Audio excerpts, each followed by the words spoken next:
Welcome and thanks for coming tonight. For those who don't know me, my name is Steve Schwartz. I run the LSAT blog. I'm also the host of the LSAT Unplugged YouTube channel and podcast. And tonight I'm joined by Sydney Montgomery, Harvard Law grad. How are you doing, Sydney? I'm doing great. Thanks so much, Steve, for having me. My name is Sydney Montgomery. I am the owner and founder of S. Montgomery Admissions Consulting, a full-service consulting company. I work with 9th through 12th graders through the college application process. And then, of course, I work with law school students through, the law school application process. I graduated from Harvard Law in 2018. I've been doing consulting since 2012. I'm a member of the IECA. I'm actually the Independent Educational Consultants Association. I'm on the graduate school committee and the ethics committee, and I love what I do.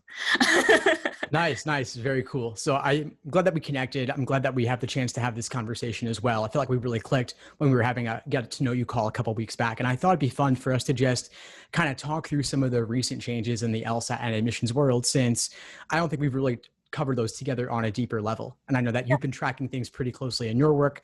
I've been tracking things very closely on mine as well. But I thought it'd just be fun to kind of talk through the things and see what we think about it all. Yeah, let's do it. Cool. So the flex, what's your take on the flex?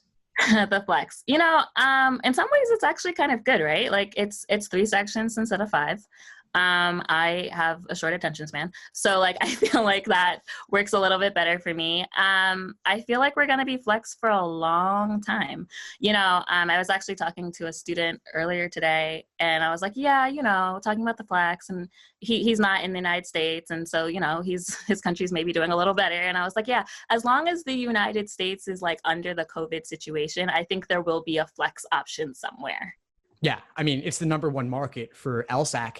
And so even if other countries handled COVID better and they could handle it in person, what about the US, the #1 market? It is primarily used in North America.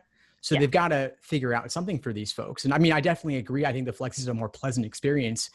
But my thought is, #1, how do they deal with the experimental section? That's the one thing I can't get my head around. They're going to have to modify their thing with no bathroom breaks. They're going to have to allow a bathroom break after section 3. Then they'll do a 4th section, maybe a 5th, and back to the old length and make their experimental random. They can't keep digging into their pool of old exams that are undisclosed. Yeah, I think the thing with that, I mean, and you see it across different test prep companies, right? ETS, College Board, College Board. I think that we haven't quite mastered the long at-home test. I mean, I think of like the theory of like you could take the bar exam at home, maybe. Like that is kind of being floated around. I don't know. I mean, I feel like I think they're going to try to run flex with the 3 sections as long as they can. I think it makes sense because they're not running to some of the issues that, College Board has had, ACT I think is pushing back their stuff, so the other test prep companies, I think that are looking at longer exams are running into more and more issues. So I actually think that if they can, they'll probably have a flex option, through the end of the year. I think it does get murky when you start having in-person and flex options, because then you are kind of looking at 2 different testing situations. I think as long as everyone is taking flex, then it's a little bit more contained. And maybe that's just the way that they go. Everyone just takes the flex and the in-person is a thing of the past. Yeah, that's kind of where I see it happening, at least for this calendar year. I agree that probably August, October, November, all going to be flex. There's no December exam this year. There's no September either. They're going to announce August. They've got to announce it within the next couple of weeks. I can't see them doing it in person, especially when more and more law schools are going online only because they're admitting there's a problem they can't resolve this semester. I don't think anything will be that different in October, which is only about another month away, August 29th to October 3rd. Not that big a gap. November, same deal. But one thing I do want to touch on that you said, which is that for them to administer in-person and flex simultaneously, that would be like confusing for admissions. Because as you said, they are different in nature a little bit. But let's say if scores are good for 5 years, then those taking the flex in 2020 are still compared against those who took in-person in 2019. And maybe, fingers crossed, those who take it in-person 2021, hoping COVID is better by then.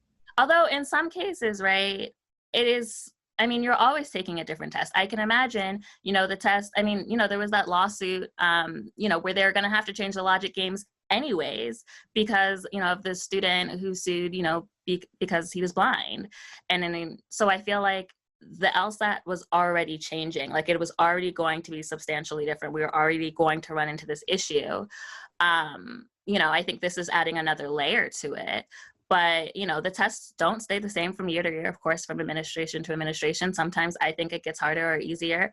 I think, that if everyone is taking the digital LSAT that year, I think that's fine, that's contained. I think if you had an in-person and an LSAT, well, then you're looking at a swatch of, let's say, August 2020, and that one test looks completely different. And I feel like that is too much of a, of a difference of a spectrum. Maybe, but I see the problem really being just for LSAC to administer in person and online simultaneously, because they've got issues with ProctorU, and that's getting better with each administration. Right. They've also got issues in person with proctors, and the logistics of booking test centers being overbooked, getting the tablets from place to place. They had difficulty managing all of that alone, managing ProctorU alone. So all of that together, I think it's probably just too much to deal with. I think together would be an absolute nightmare. And they're the only test, right? So like, you can't lose faith in LSAC, because what are you going to do? Like, well, then ETS wins with the GRE. That's true. And nobody really, really wants that to happen. No. And one thing since you mentioned it briefly, the logic games being removed, there's been a lot of talk about that. And I'm not sure exactly where it stands, but we were debating this a lot in the past, back in the fall, when the news was first coming out, us and like the LSAT side of things. Like, there's ambiguity about what exactly LSAC agreed to. So we don't know if games are going away altogether, or if games will only go away for a certain subset of test takers, or whether the research around that will be finished within 4 years, or it will actually change within 4 years. Yeah. Nobody really knows anything about that. I just know I'm going to get some questions at some point about this. So I want to stave those off a little bit. Of course. And I will say that, my own personal speculation is that they're not going to get rid of the games. They will probably do a whole lot of research to justify why it is now equitable, but I don't think they're going to get rid of it completely. No, they are very stuck in doing things a particular way. It's very difficult to move them. It took a pandemic to move them online. It took the GRE competition to move them to digital. Yeah. So I think it'll take a while. And I spoke with the plaintiff's attorney in that particular case, and it seems like he wasn't totally sure what he agreed to. So the importance of reading carefully and interpreting things, we'll see what happens there. I do want to ask you one thing though, because it just, I get questions on this all the time. And my understanding from admissions is that they view flex scores the same as regular 5-section exam scores. Is Absolutely. That your understanding as well? Yeah, it is. And I mean, probably some of that is political, right? I mean, they trust LSAC, and they want to continue to have that faith in LSAC. It's a good relationship. So, but I think, it's the same exact tests, like questions, types. It's 2 sections less, but it's ultimately the same. I think most law school deans I've talked to, absolutely, they have no problem taking the flex. They don't see it any differently. Yeah, same. And by the way, folks, feel free to ask questions as things come up for you, and I'll do my best to work them in. One question I had for you, just briefly, since you mentioned that you were on the ethics committee of the graduate admission counselors. And I know this wasn't on our agenda for tonight, but if you had any comments about like all the Varsity Blues stuff. I do. So I'm a new member to both the ethics committee and the graduate school committee. I'm really excited about that. Do I have comments on the Varsity Blues? So many comments. I mean, I think it's completely damaging to our profession, right? I mean, I don't write essays for kids. I don't do anything unethical, right? We have a code of ethics, of principles of good practice as consultants in the IECA and through, all of the other organizations. There's NACAC, there's HECA, there's a lot of them. When you're looking for consultants, you definitely want to try to see if there's what professional organizations they belong to, because we stand by principles of good ethics, which really, even prohibit okay, if I have maybe I'm working at a university and, if there's a conflict and having to disclose that. I mean, the bar is really high. I think, I care about kids a lot. So for me, the saddest part of the Varsity Blues scandal was, man, it must suck that your parents really didn't believe you could do it on your own. That kind of hurts, and, a lot of the kids, some of the kids were complicit, some of them were not, but it's learned behaviors, right? I mean, even if they were complicit, they're 15, 16, 17-year-old kids. If they've been taught, this is the way to get through the world, I mean, of course, that's the way they're going to try to get through the world. Not to say they're completely blameless, but I think really the parents are really, like, I think they've really damaged their kids. It's awful. It's really awful. And I don't like that it caused a lot of mistrust in the public of consultants, because actually I think that they can increase access. I work with mostly actually minority women. I'm not exclusively, but most of my law school clients are minority women. And I think, I'm the first lawyer in my family. Having guidance is important. Like, you just don't know some of these things. And, sometimes it can be hard to find someone to listen to you and to help you with your writing, or to, help you make those tough decisions. And so I think there's a lot of benefit, both on the college side and the law school side. And when people engage in that kind of like illegality, it really sets us back. Yeah. Yeah. And there's like different shades of it, right? Like, you have people who are blatantly looking to cheat the system by bribing proctors or bribing people to write letters on certain things that you haven't actually done. But then there's things that I think happen on a much more regular basis. Things like people asking you to write the personal statement, people asking you to draft something for them. I've had people ask me we have a conversation. Then they want me to write a draft for them. It's like, no, you write the draft. You write the draft. I don't want to write your draft for you. That's going to be my voice. And I'm not interested, frankly. But to help someone else steer them in the right direction is very different than you being the one steering the ship. Yeah. And I'm pretty, as a lawyer, I'm pretty clear in my contracts and my agreements. But the other thing that's important to me is I was an English major at Princeton, and I firmly believe that a lot of Americans don't know how to write anymore, which is truly sad. So I actually like to teach writing skills, like especially to my high schoolers. I'm like, so talk to me about why that sentence is grammatically incorrect. Like, I could fix it. I could tell you what it is, but I'd rather you learn. Because not only, of course, is it your own work at that point, but then you're going to learn those skills for college. And especially like when I get law school students that don't have strong writing skills, like, you're going to need to write in law school. So like, let's learn it right now. That way you'll be more successful when you get there. Yeah. Yeah. What was your personal law school admissions journey like? We had a question in the chat about your LSAT journey, your applications. Like, okay. What was that process like for you? Because Harvard Law, obviously, nothing to sneeze at. Thanks. It's interesting. I've had a very varied arc. So I decided I wanted to be a lawyer when I was 8, specifically a family lawyer when I was 8. And so I really wanted my parents to adopt. I have a sister who's 15, but I was an only child until I was 11, and I'm a military brat. And I just decided that, adopting was the way to go, so I'd have an older sibling, so I wouldn't have to go through things for the first time. Very self-interesting. And they said no. They said it was, I don't remember. It was just too difficult or too complicated. They weren't interested. And I got really interested in the foster care system. And, to me, I was like, well, okay, there's all these kids who need homes, and there's all these people who have homes. I don't understand. So I really thought that I wanted to be a child advocate. Went to Princeton. I was one of the first students in my high school to go to an Ivy League, which, thank God for my teachers. I was public school through and through, and they really helped me. And so I think that's also what inspired me to kind of go and get into consulting, because I just started giving back to my church and my high school, and doing a lot of workshops and really dismantling some myths. But when I was making the transition from Princeton to Harvard, well, I will say I did one summer at a big law firm. They had like a paralegal internship, just to solidify the fact that I did not want to work for a big law firm. It was very important. And that summer that was the summer I studied for the LSAT. So I took an internship in Boston because I couldn't afford to do an unpaid internship. So that one was paid, and I had never been to Boston before, but took myself right there, stayed in an Airbnb for 3 months. Wow. Commitment. Yeah, well, I didn't really know exactly what I was doing, but I moved to East Boston, and I worked downtown, and I had this LSAT. I did an LSAT course, and I basically studied a little bit during the time I was supposed to be working, definitely. You have to. Yeah. Get those hours wherever you can.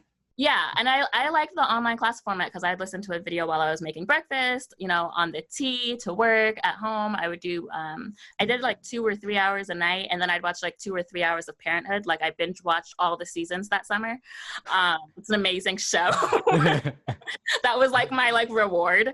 And I didn't have a lot of friends because I just kind of moved there for the summer, but I made a checklist of all the like sightseeing places in Boston I wanted to go to. So that's what I did on the weekends. And then I wrote my personal statement with the help of my pre-law advisor, who she's no longer at Princeton, but she was phenomenal. And she taught me basically a lot. I bought these 2 books. I think one was like on JD admissions, and one was like all those like 55 successful personal statements or whatever, and just kind of muddled through it with my advisor. But she really like did a heavy hand holding and like walked me through and taught me basically a lot of what I know about or the foundation of what I know about law school admissions. And I applied as early as I could. And I always tell students this, I'm like not ashamed of being like lower income. So I also basically wrote all the deans and I was like, hi, my name is Sydney. I'm a senior. I would love to apply to your school, but finances are such that I cannot do that. I would appreciate any assistance you can give me. So, I kind of got through that way. The LSAT turned out really well. I took it 1 time and then I was done with it. We were just one and done. I like tried to negotiate like military discounts with the company.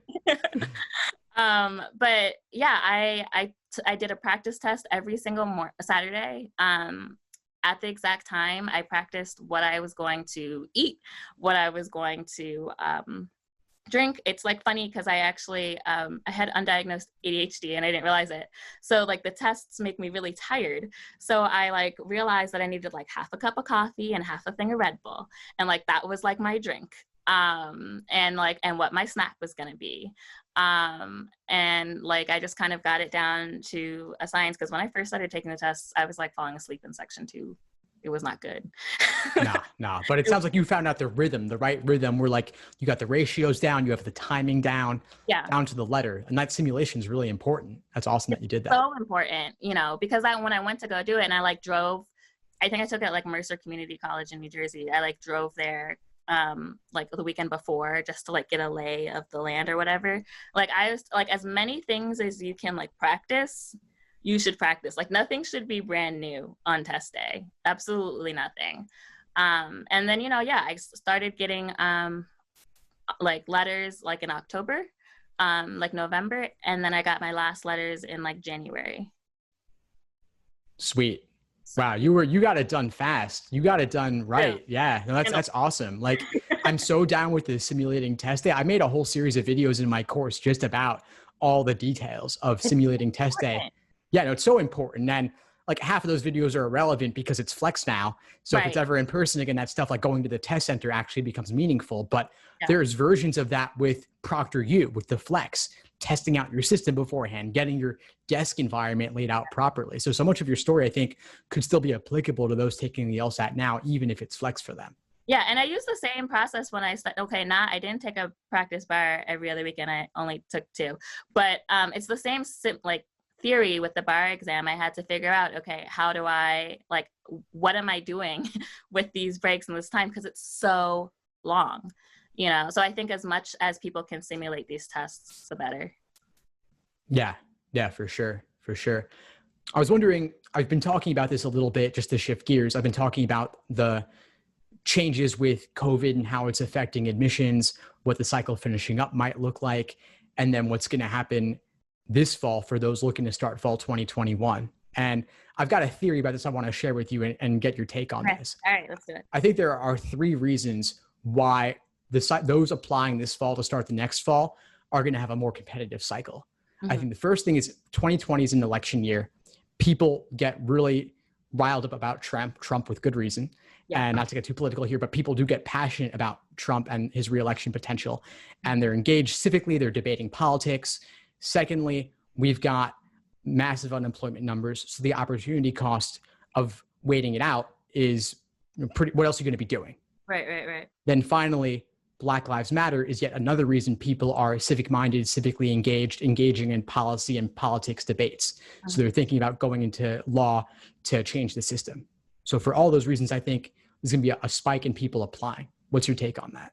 I also think there's going to be a spike in people applying. I think it's going to be a 2-year spike. I think all the reasons that you said are correct. I'm going to add on kind of like what we saw in 2008 with the recession. When the economy goes down, historically, law school applications go up. Now, I think part of me thinks that not the 2020-21 cycle, but the 2021-22 cycle might actually be the more competitive of the two, because I think some people have, maybe lost their jobs or, in this period where they're like, shoot, I have to do something else. But they may not be all together, right? Like to apply this fall, they've just kind of realized that they need to make the shift. And so they're going to be looking towards next year.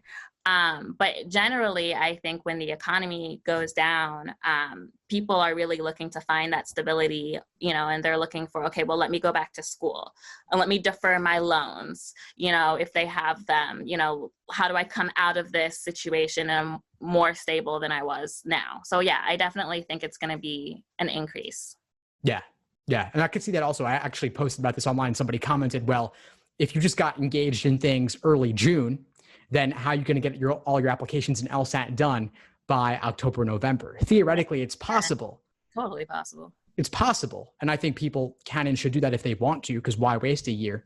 But if people need to retake the LSAT or need some time to get everything together, especially with COVID issues around geography and moving, right. Although law schools might be online, they might want to take a little bit more time to make that happen. So I could see why this would be a 2-year spike. It could be distributed between these 2 years, but with unemployment being so high, I could see a lot of people saying, well, might as well go now and delay things for 3 years. Right. And I mean, you do, unfortunately, the way that, it works, and not that I'm advocating taking out more debt, but you do get to take out a personal living loan when you go back to school. So if you are looking at high unemployment right now and you're like, I don't know how I'm going to pay my bills, that's kind of a way for you to get, it's debt, but it's a way for you to get money to kind of make ends meet if that's what you're looking towards. And I absolutely think, if you started in June, you could totally take the August through October LSAT.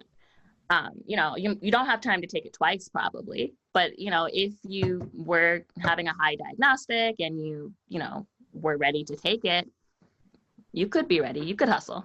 Yeah, and you could do November. You could even do January. And what are your people ask me this a lot about is January too late? And I typically say November is preferable, but January could still be okay if your LSAT was higher. What do you think about that? I might be a little extreme. So That's fine. I typically say try not to do past September, October. I mean, if you must do November, do November. Otherwise, I think it depends on what your goals are, right? So I have people across the spectrums, I don't just help people get into elite schools, basically across the spectrums. And so, and I know because I wanted to come back to Maryland. So, I applied to the T10, but I also applied to all the schools in Maryland because I wanted to practice family law. And I did, and I clerked right here in Maryland, and I practiced family law right here in Maryland. So I could have done a lot of that stuff, from a lot of different schools. So some people come to me and they're like, I don't want to move past these 2 hours from my house. I want to go to law school. And, the schools that are in those 2-hour radiuses are not, that competitive to get into. Okay, fine. November, probably even January may work. But if you're telling me, I really want to go T10, T15, T25, unless you tell me that in November or January, you're going to be able to get a 170 plus, and that is why you are waiting, I think you might do better just waiting another cycle, because the outcomes might be worth a year wait. I think the scholarship money goes quicker. I think it's just easier to get in.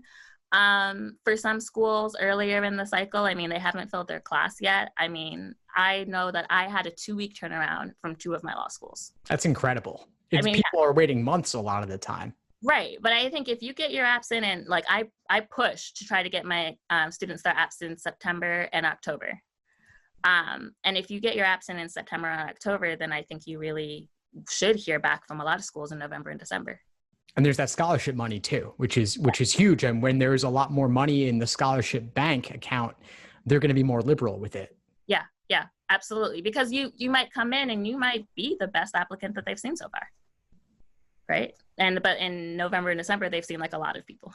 Yeah, exactly. Exactly. And after reading personal statement number 1,000 or number 5,000 doesn't look the same as the first 50 or the first 100 that you're reading. Exactly. And I mean, I don't say this to discourage people though. I mean, because some people, like, that's just the circumstances that they have, they are applying later in the cycle. But I always ask them, like, do you have a job that you can stay in for a year? Do you hate your job? Or are you okay? And if you're kind of okay, I think you should maybe think about waiting. Yeah. And for those you talked about, taking it November, January, February, getting a much higher LSAT score.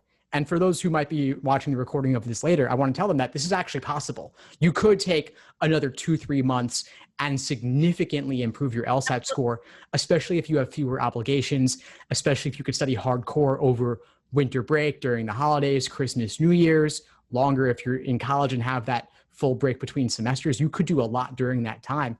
Yeah. And it might be worth it. It could be okay. Yeah, but yeah. Absolutely. All else being equal, if we're speaking now, end of June, then you might as well aim to do it this calendar year. Yeah, no, absolutely. I mean, I raised my score 14 points in like 4 months, I guess. That's fantastic. So, I mean, I think it's definitely doable. It's definitely I don't know if I had another 14 points in me, but it's definitely doable. Yeah, and Parenthood helps. TV helps. And I'm not joking about that. When you said you were watching Parenthood, like, that's not my show. My wife loves that show. But I used to watch Chappelle's show. I used to watch Chappelle. I would this was like back when it wasn't even streaming. It was like DVDs. I would load the DVD onto my laptop and reward myself with like an episode of Chappelle's show after doing a chapter out of the textbook. Yeah. And back and forth and back and forth. And that motivation actually really kept me going. You have to motivate yourself. Yeah. You really do. Because otherwise it can be a lot. And you just tell yourself, this is a season in my life that is going to bring me great rewards for the rest of my life. Yeah. Yeah. It's worth investing. And even if it's a tough slog, like, the payoff is huge. And you just got to keep taking those little baby steps all along the way. And there's a lot of them for this whole process. The LSAT's a whole beast. The applications are another side of things. Yeah. But there's a million little parts. And if you can break it up, then it becomes a lot more manageable. And that's what I do in my study plans, breaking it up: games, reasoning, reading comp, all the different question types within that. And with the law school applications, it's the same thing, right? No, it is. And I tell people, I cringe. So many people are like, I'm going to spend all this time on the LSAT and I'll like throw my personal statement together in like a week or 2 weeks. Like, I don't need time to do that. And I like cringe because I'm like, yes, your LSAT is super important, obviously. But so are your essays, right? Like, you really do need to take time for each of those sections. And some people cannot do the essays and study for the LSAT at the same time. There's no shame with that. But you kind of have to know yourself and you have to know what your day looks like. And you do have to sacrifice some things. I mean, I wasn't at like a very demanding internship, that was expecting a lot out of me or was paying me a lot. Like, if I had a real full-time job, that would have been a little bit more difficult and I would have had to give myself a lot more time to get both of those parts of the application done. Right. Now, having an accommodating workplace definitely helps. You can squeeze some more hours in the day to get this stuff done. I actually have a question in the chat from Judy about let's say you have a gap on your resume. Let's say that maybe you graduated college, you've got a gap where you're unemployed after graduating and you're submitting applications 3 to 4 months later, let's say from May to October, then you're going to have a whole nother year with nothing on the books necessarily. You'll see what happens getting a job. How's that going to look to law schools given the COVID pandemic in particular? Well, I think given the COVID pandemic, there will definitely be a lot more understanding and more flexibility. I mean, first off, that is something you should definitely talk about in your addendum. I mean, you never want to leave people with questions. So if there's something in your application that's going to make someone be like, I wonder why this happened, don't let them wonder. Tell them. I'm always like, you just don't want them asking any questions to themselves. So definitely tell them. But I would also say that there's things that you can be doing in this time, even if it's not like a job, right? Like, maybe you're taking Coursera courses, maybe you're volunteering. Like, there's a lot of virtual volunteer options. Maybe you're learning a new skill, or you're bettering your own time management skills, you're bettering your own research and writing skills. I think there's things that you can do that maybe you can't necessarily put, on a resume. Although, there are some courses you could. But there are things that you can say, on your addendum, like I wasn't employed, because of COVID. During my time, I did X, Y, Z, 1, 2, 3. I'm always like, your addendum should be explanatory, not excusatory. So explain what happened. And then it's nice if you say, this is what I did during my time. And I like that. Anything that, it doesn't have to be, maybe it's taking care of your grandmother. Maybe it's being a full-time, now you're like a teacher to a child that's home from school, K through 12, like it doesn't have to be something that's, if your time is consumed with other things during COVID, that's okay. I think you just need to tell them what you're doing. I hear that. And I'm going to get really real about this for a second, because I know that there's people here with us now and who will watch this later who are like in this exact situation. So let's say, hypothetically, student graduates college May 2020. Mm-hmm. They can't find a job. They don't even bother looking because it's the pandemic. They're like, I'm going to hammer out the LSAT because that's the number one factor in admissions. And I've got the time. I've got nothing but time all summer. I can devote to mastering the LSAT, taking it in August or taking it in October, and then applying. Yeah. Do they need to do something else on the side, like 5 hours a week on Coursera or 3 hours a week teaching ESL online? Or can they do something with family and then just write about it on an addendum? Do they need something that's super officially for their resume? Well, so here's the thing. If you're talking about the kid that graduated in May and is applying in October, yeah, they might not even need an addendum. I mean, really, like there's not really a gap on their resume, truly, because I don't think anyone really expects a college student to maybe get a job during the pandemic, but they can mention it. But I wouldn't see that as a huge gap. If it was a year plus, right, like that would be a larger gap. The question comes down to whether or not they think that they might be on a wait list, because that is, people like to say, well, what are you doing? Like, update us, right? And if you don't have any updates, it's a little harder. But they absolutely can say, that they are the caretaker for someone in their family, that, maybe they've had to pick up a supermarket job because they're helping out their family financially. I mean, absolutely that counts. If they've taken time to read, just to better their own self, that counts. I don't think they have to do something just for the resume. I never suggest people, especially like not my high schoolers, not my law school applicants, like I never suggest doing something just for the resume. You should do something that's fulfilling, that makes you happy, and that brings you closer to being a whole person. But I think there's something that you can do, hopefully, during COVID that brings you that kind of joy. Even if it's, I really got into yoga and I, bettered my mental health. I'm here for it. Right? Yeah, YouTube videos. Yeah, yoga with Adrian. Yeah. Love yoga with Adrian. Yeah. You're bettering your mental health so that when you go into law school, you know how to manage your stress. I think that sounds great.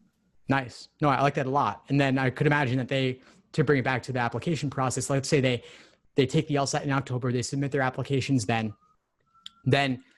if they're going to be waitlisted, which many applicants are, then you could be, once October hits, you hit submit, you then spend some more time on these hobbies, maybe do an online course. Exactly. And those are helping to fill your time so that you can update them later and say, I got my certification in XYZ. Here's your little quarterly update.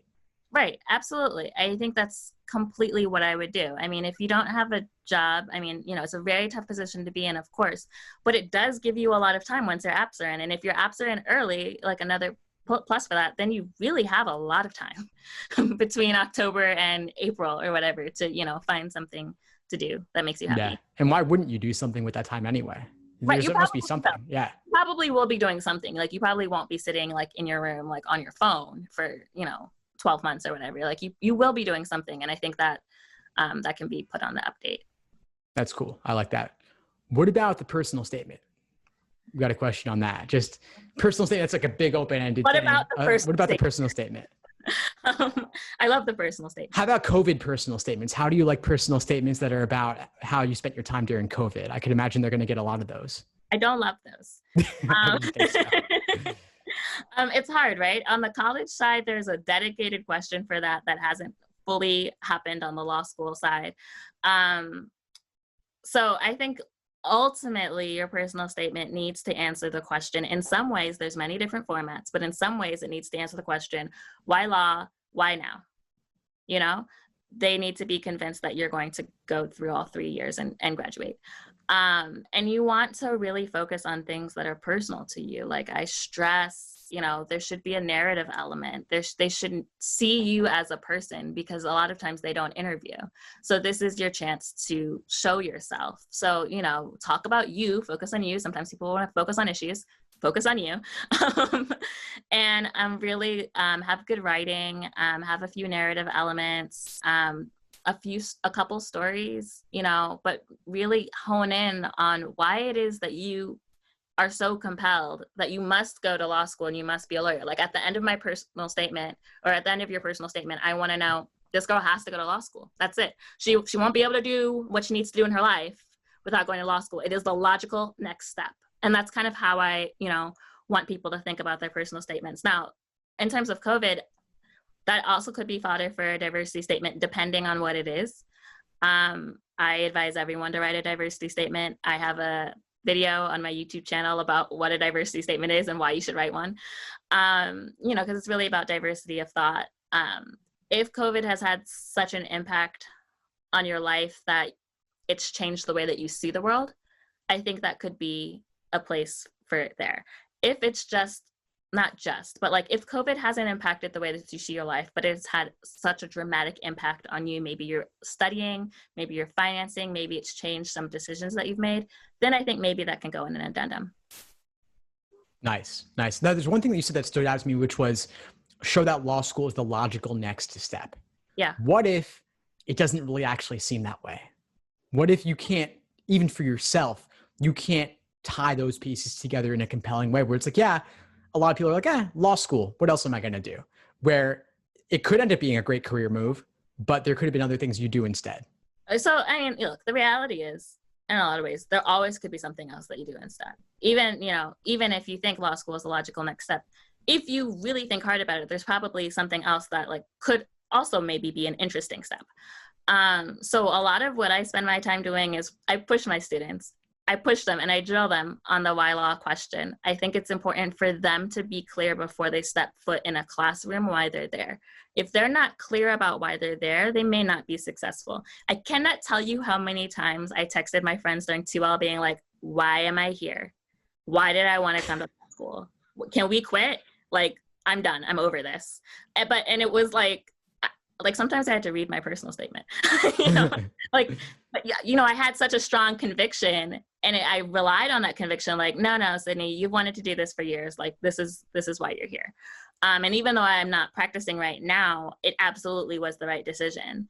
And I would do it 3,000 times again. But if you can't find that conviction before you step on foot or in your living room, if it's online, it's going to be difficult for you because it's going to be hard. But I think I truly believe if you're thinking about going to law school, there is a why law deep inside of you. You might not fully know it. And so I would spend time really drilling so that we get there, so that it becomes the logical next step, so that you convince yourself in the writing process that you have to go to law school. That makes a lot of sense to me. And I think that it's so funny that people are making such a big investment in going to law school. I mean, you're spending months studying for the LSAT. You're spending months working on all the application pieces and all the different statements. Then you're going to spend 3 years of your life and hundreds of thousands of dollars in tuition and opportunity cost. It's worth taking at least an hour to write down and think about why you want to do this, or talk it out with somebody like yourself, or make a video or a voice memo or something just to get it out of your head and really think it through. Yeah. It has to be, like I say, you have to get it to 2, maybe 3 sentences. You need to be able, like, that can't be obviously your whole personal statement, but I need to be able to ask you, hey, why are you going to law school? And you need to be able to tell me in, like, you know, if you were at a coffee shop and a stranger asked you, they're not going to give them a whole paragraph or 10 minutes. Like, it's like an elevator pitch. Yeah. Right. An elevator pitch. You just need to be able to tell them quickly. And so you have to drill it down until you can get there. Yeah. Well worth doing. This reminds me of like all those books that have like a little place for you to write in your own stuff. And I always skip those. I never actually write it in, but I think it actually is important to do. And I consider that more of like the deep work that actually is really important that I used to put off to the side. But knowing your why actually can help you stay motivated and help you keep taking those little baby steps Yeah. to move forward down the path, rather than just, oh, my parents told me to do this, society told me to do it, for lack of a better option, I'm doing this, versus having a really compelling reason. And I think anyone who is civic minded or idealistic or just cares about things can probably find a way to make law school make sense for them if they actually wanted to do it, because there's a lot that's wrong in our world that requires fixing. But to get clear on your specific reason can help you stay motivated and then help you write a better personal statement in the end too. Right. And it's okay if it started out as because I lost my job and I need to do something, or because my parents told me to. It just can't end that way. Right. That's a really good point, actually. I like that, because I mean, life takes you down so many strange and random paths that if you're at point Z 10 years from now, it seems kind of circuitous how you got there. Yeah. But it could be a great ending point, and you could have a very compelling career path that has you doing work that you love. Exactly. Even if it happened for a random reason. Yeah, exactly. I mean, honestly, a lot of things happen for a random reason, or like one little tiny event that set it off, but I think, I think an hour or 2 hours is so important for anyone. And like I said, they can talk to someone like me. They can talk to themselves in the mirror. They can journal it. It's just so important. Yeah, definitely. Now, you mentioned a little bit about how setting foot in law school could actually be online. I know that obviously your alma mater, Harvard Law, is going to be fully online fall, fully online. What's your take on this situation with regard to the value of the importance of going in person versus online being okay, or maybe even being better in certain specific ways? What's your take on all of that? Yeah. So I do kind of take a hard health line stance, which I know is super not popular in general. It's just not fun. Stop being such a downer, right? I'm bursting everyone's bubble. I just don't think it's safe to go back to school in the fall for any college or law school. I just don't. So I am happy, I guess, that Harvard is online. I'm not super thrilled that, the price is the same, but I understand professors, have to get paid and all that good jazz. I think it could work. I think they're going to have to be creative. Harvard is a big school, so I think it actually works pretty easily at most law schools. My section, I had 80 people in my section. Right. That's a big Zoom call. Yeah. It's real large. But, if your section is 20 people, I think, honestly, it might be even more interactive. It probably will be more interactive than some of my classes, because it can be kind of boring, depending on how long the cold call is, to just watch someone answer questions for 20 minutes. And then you're kind of you're looking at them, you're looking at your notebook, you're not really sure. I feel like they won't have 20-minute cold calls on a Zoom platform. I feel like cold calls will just get shorter. There will be more interaction. There will be, you can kind of see all of your classmates a little more. I don't know how all law schools are structured, but we have kind of the dome seating. So someone's talking behind me, I can't see them. I'm listening to them, but I can't see them, So I think there could actually be some benefits. A lot of my classes were seminars, and there were 8 or 10 people. I think that could be just as well on a Zoom call, because it's really about the discussion. The larger classes, I did take some that were 120, 140. That, I don't know. I think that's a pretty extreme, but that was mostly lectures. So I think you could just do asynchronous lectures and send them out, and have people engage in different ways. Harvard doesn't have grades. So participation in cold calls just in most classes were actually not part of the grade. So I think at other schools where participation is more graded, it could be a little bit trickier, but I think it's not as bad as people think it is. I really don't. It's not, we have as many clubs and stuff as on college, or that student life, it is a little bit different anyways.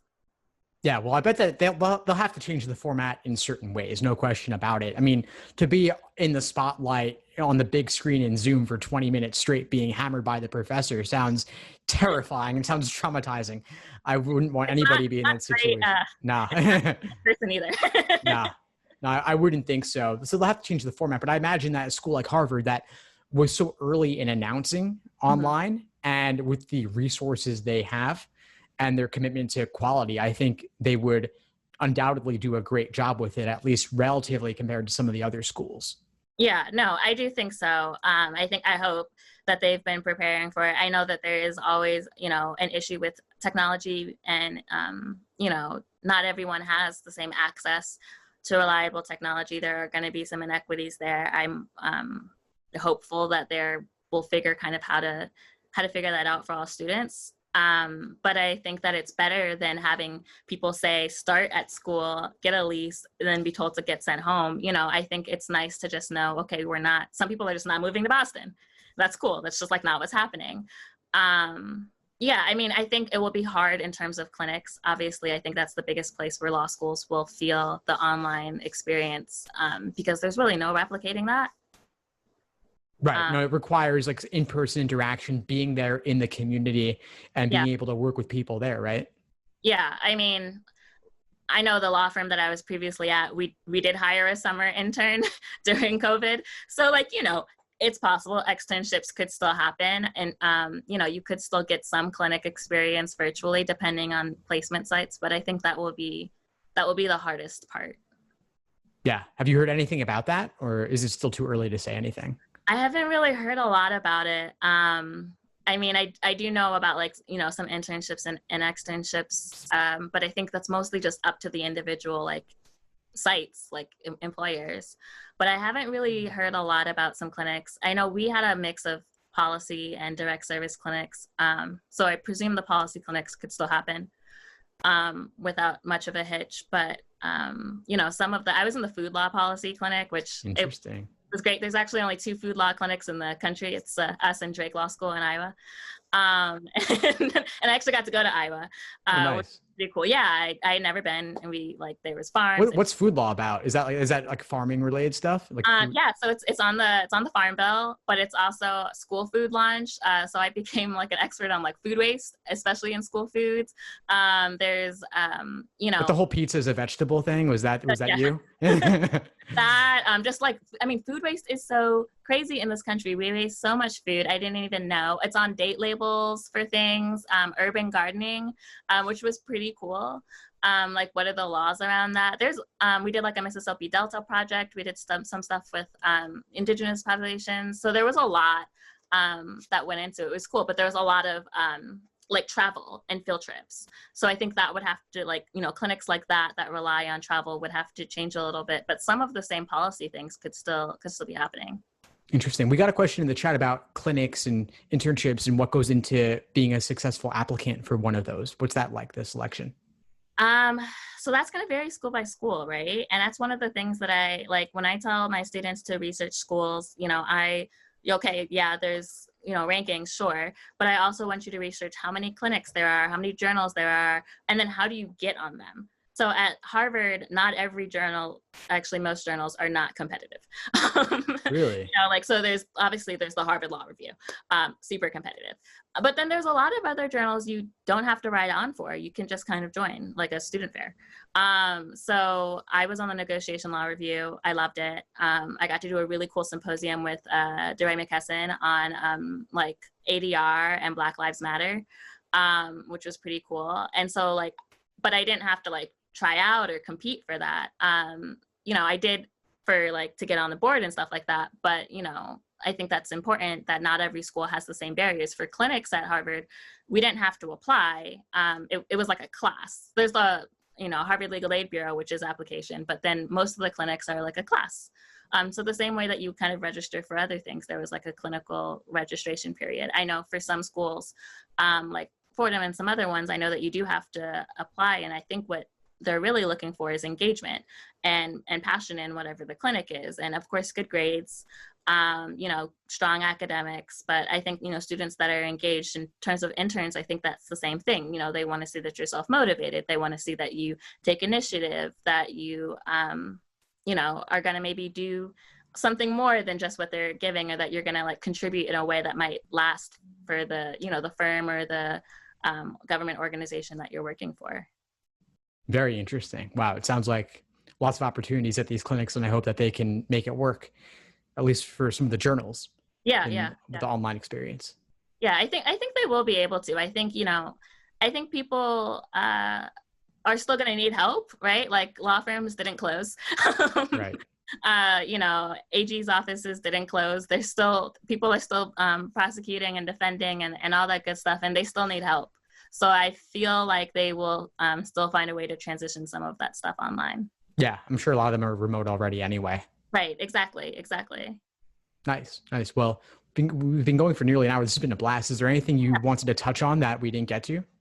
Um, oh my God, I can't believe it's been almost an hour. It's been fantastic. No, I mean, I think what would be interesting, kind of bringing it back to testing, like something that you said in the very, very beginning, right? Is like, okay, if, you know, if not the LSAT, then the GRE. I have strong feelings on that. Oh, well, tell me first what your strong feelings are. I mean, I just don't really see what the GRE is doing here. I mean, I think that they certainly are very convenient with being offered nearly every weekday. Yeah. But I don't really see its relevance to law school to quite the same extent. I think that, especially your alma mater, Harvard Law, I don't think that there are studies related to its predictive value or predictive validity for first-year law school grades. I didn't find those studies very compelling because they were looking at very strong students who would do well on any exam you threw at them. But the skills the LSAT test, I think, relate much more closely to what you actually do in law school in terms of reasoning, analyzing text critically, all of that good stuff.